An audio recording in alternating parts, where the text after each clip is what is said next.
My name is Emily Buckner. I graduated from Carleton College in 2015 as a biology major. I now work in Puget Sound, Washington, where I conduct and facilitate collaborative research around marine natural resources.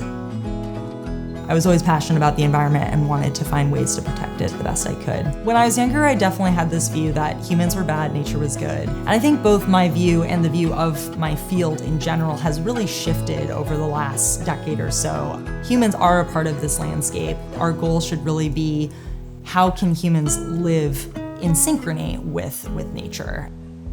Puget Sound Restoration Fund's mission is to work on in-water actions to restore native species, habitats, and marine waters. I kind of work in two major areas. So one is in Dungeness crab. So our goal is to provide Dungeness crab fisheries managers with the best biological information so that they can make management decisions to ensure that this fishery is able to be sustainable and long-term. The other part of my work focuses on supporting shellfish growers. And one of the biggest issues that shellfish growers face right now is excess seaweed growth on their shellfish farms. We're working with shellfish growers to think about ways that they could manage this excess seaweed, get it out of the local water to improve the water quality, and then find a use for it in upland markets.